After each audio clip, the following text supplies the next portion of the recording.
ST महामंडळाची bank म्हणजेच state transport cooperative बँकेवर पवारांच्या पॅनलला टक्कर देत गुणरत्न सदावर्तेंचं पॅनल निवडून आलंय. फक्त निवडून आलं नाही तर 19 पैकी 19 जागांवर सदावर्तेंनी पॅनल निवडून आणत डंके की चोट पे कार्यक्रम करून दाखवला. एक वकील जो एसटी कर्मचाऱ्यांच्या संपात सहभागी होतो, या संपाचं नेतृत्व करतो, पुढे एसटी महामंडळाची बँक म्हणून ओळख असणाऱ्या बँकेची निवडणूक लढतो, आपलं पॅनल उभा करतो आणि एक हाती प्रस्थापितांची सत्ता उलथवून लावत विजय मिळवतो. ही साधी सोपी गोष्ट नाहीये.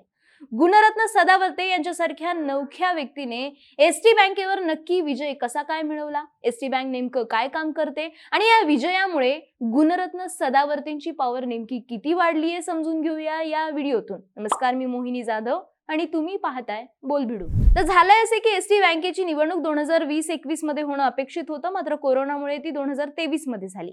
नुकत्याच झालेल्या या निवडणुकीत ॲडव्होकेट गुणरत्न सदावर्तेंचं एसटी कष्टकरी जनसंघ हे पॅनल होतं. यासोबतच भाजपचे आमदार गोपीचंद पडळकरांनी सेवा शक्ती पॅनल उभा केलेलं. शिवसेनेचे सचिव किरण पावसकरांच्या नेतृत्वात राष्ट्रीय कामगार सेनेचं पॅनल होतं. राष्ट्रवादी प्रणित महाराष्ट्र एसटी कामगार संघटनेचं पॅनल देखील होतं आणि यासोबतच काँग्रेस पक्षाच्या महाराष्ट्र एसटी वर्कर्स काँग्रेस म्हणजेच इंटेकचं पॅनल होतं. सेना काँग्रेस कास्ट्राईब संघटना यांचं शिवाई पॅनल होतं आणि अपक्ष उमेदवारांचं पॅनल, अशी एकूण 7 पॅनल या निवडणुकीच्या रिंगणात होती. एकूण 19 जागांसाठी असणाऱ्या या निवडणुकीमध्ये सदावर्तेंच्या पॅनलने इतर सर्वांचा धुव्वा उडवत 19 पैकी 19 जागांवर विजय मिळवला.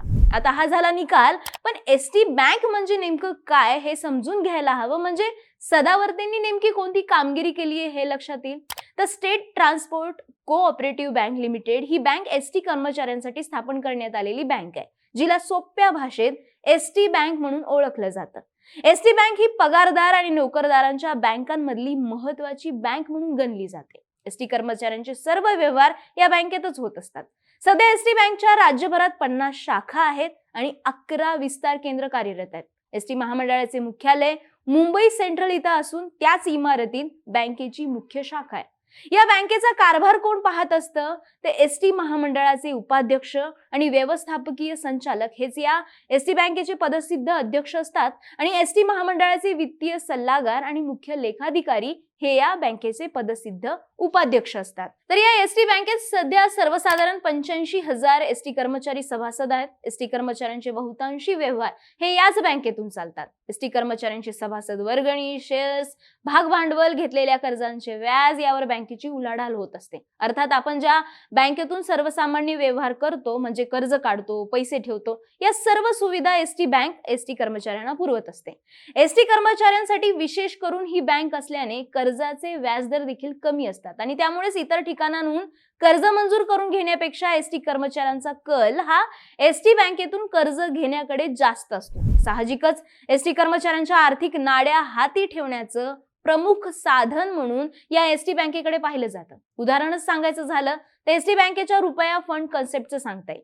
एसटी बँकच्या सभासदाकडून प्रत्येक महिन्याला एसटी बँकेकडे रुपया निधी वर्गणी जमा केली जाते. 1 रुपया निधी ही इन्शुरन्स म्हणून सुरू करण्यात आलेली आहे. एसटी मधील पॅसेंजरच्या एका तिकिटावरती 1 रुपया अशी ही कन्सेप्ट जी युती सरकारमध्ये परिवहन मंत्री असणाऱ्या दिवाकर रावते यांच्या पुढाकारातून 2016 मध्ये सुरू करण्यात आली होती. तर या अंतर्गतचा जो काही निधी मिळतो तो निधी एसटी कर्मचारी बँकेला देतो. यावर एसटी बँकेकडून 8% व्याज सभासदांना दिलं जात असायचं. व्याज चांगलं मिळत असल्याने अनेक सभासदांनी या निधीत जास्तीची रक्कम गुंतवायला सुरुवात केली. प्रत्येक वर्षी रुपया निधीच्या माध्यमातून कोट्यवधी रुपये एसटी बँकेत जमा होतात. यावरील व्याज प्रत्येक वर्षी 10 मेला त्या कर्मचाऱ्यांना दिलं जातं. बाकी कर्जांचं सांगायचं झालं तर साधारणतः इतर कोऑपरेटिव्ह बँका मुदत ठेवीच्या तुलनेत 8 ते 9% अतिरिक्त नफा ठेवतात, मात्र एसटी बँकेत 3 ते 3.5% अतिरिक्त नफा ठेवला जातो. त्यामुळे कमी व्याजदरात कर्ज पुरवठा करणं शक्य होतं. कमी व्याजदरात कर्ज मिळत असल्यामुळे एसटीचे 70%हून अधिक कर्मचारी हे या बँकेतूनच कर्ज घेतात. कर्मचाऱ्यांच्या केवळ एका अर्जावर जास्तीत जास्त 10 लाखांचं कर्ज मिळतं आणि या कर्जाची रक्कम ही या कर्मचाऱ्यांच्या वेतनातून कपात केली जाते. आधी या कर्जाचे व्याजदर 13% होतं, मग 12% झाले आणि आता 11.5% आणण्यात आलंय. या कर्जावर 1 लाखांचं विमा संरक्षण देखील दिलं जातं. 140 कोटींपर्यंतचा राखीव निधी, 480 कोटी रुपयांपर्यंत केलेली गुंतवणूक आणि 1600 कोटींचं कर्ज वाटप आणि 2500 कोटींचे खेळते भांडवल असणारी एसटी बँक ही साधी सुधी बँक नाहीये. एकतर या बँकेवर एसटी कर्मचारी आर्थिकदृष्ट्या अवलंबून आहेत, शिवाय ही बँक देखील मोठी आहे. त्यामुळे एसटी बँकेवर पूर्वापार प्रत्येक राजकीय पक्ष आपला होल्ड राखण्याचा प्रयत्न करतच आलेला आहे. काँग्रेसच्या काळात या बँकेवर इंडियन नॅशनल ट्रेड युनियन काँग्रेसची म्हणजेच इंटकची सत्ता होती. त्यानंतर सलग 25 वर्ष हे महाराष्ट्र राज्य एसटी कामगार संघटनेची या बँकेवर सत्ता होती. शेवटची निवडणूक ही 2015 मध्ये पार पडली. त्यात एसटी कामगार संघटनेने आपले 19 संचालक एक हाती निवडून आणले होते. एसटी कामगार संघटना ही राष्ट्रवादी काँग्रेस प्रणित असल्यामुळे इथे राष्ट्रवादीचा होल्ड होता. त्याआधी कामगार सेना एसटी बँकेच्या राजकारणात कधी सक्रिय नव्हती.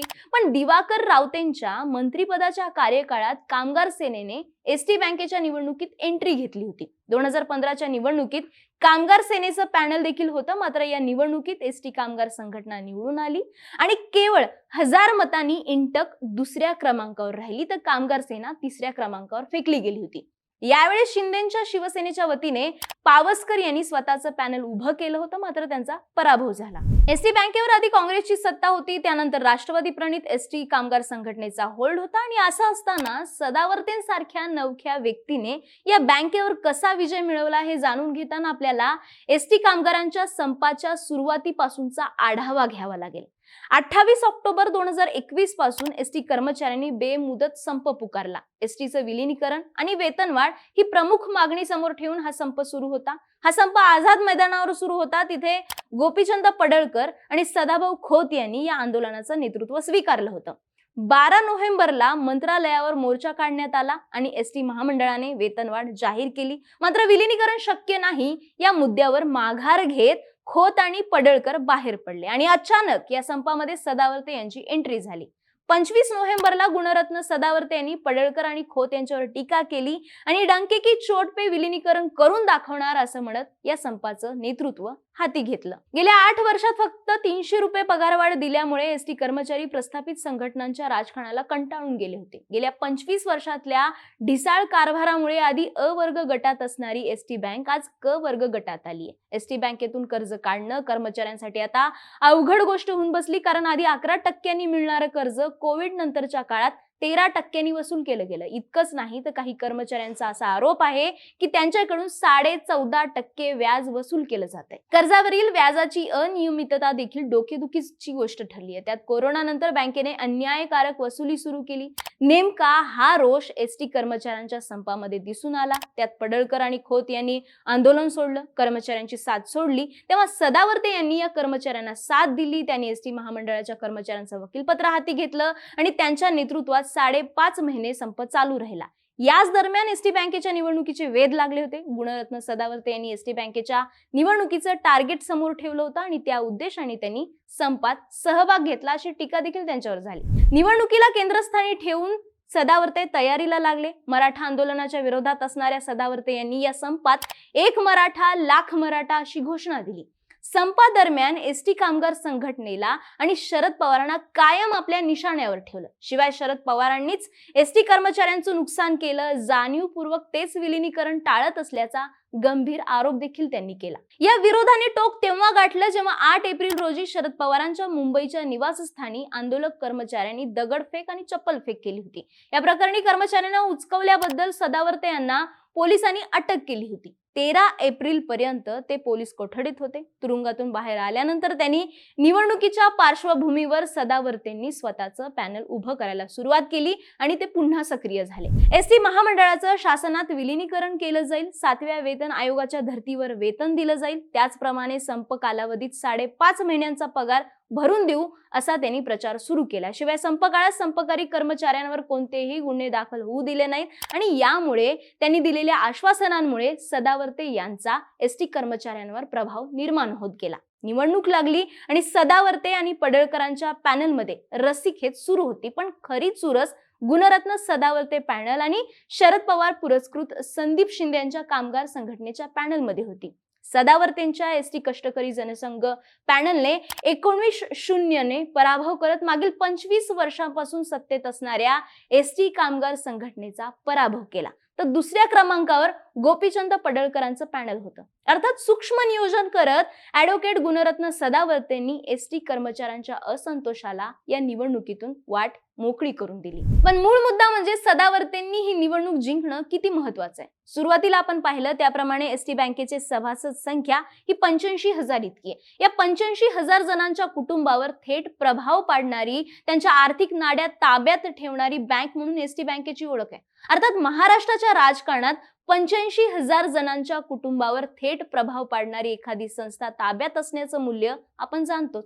आजवर बँकेमार्फत 1600 कोटींहून अधिक कर्ज वाटप झालेलं आहे. अशा वेळी आपल्या सोयीच्या लोकांना कर्ज वाटप करणं, त्यांचे आर्थिक हितसंबंध जपणं या गोष्टी थेट गुणरत्न सदावर्तेंच्या हातात जाणाऱ्या ठरतायत. शिवाय एसटी कर्मचाऱ्यांसाठी बँकेमार्फत सोयी सुविधा निर्माण करत सदावर्तेंकडे एसटी कर्मचाऱ्यांचं रॉबिनहुड होण्याचा चांगला चान्स आलेला आहे. थोडक्यात काय तर ॲडव्होकेट गुणरत्न सदावर्तेंचा हा विजय अगदी सहज साधी गोष्ट म्हणून घेण्यासारखा नक्कीच नाहीये. त्यांच्या या विजयाचं महत्व निश्चितच मोठं आहे. या बाबतीत तुमचं मत आम्हाला कमेंट करून सांगा आणि बोल व्हिडिओ YouTube चॅनलला सबस्क्राईब करायला विसरू नका.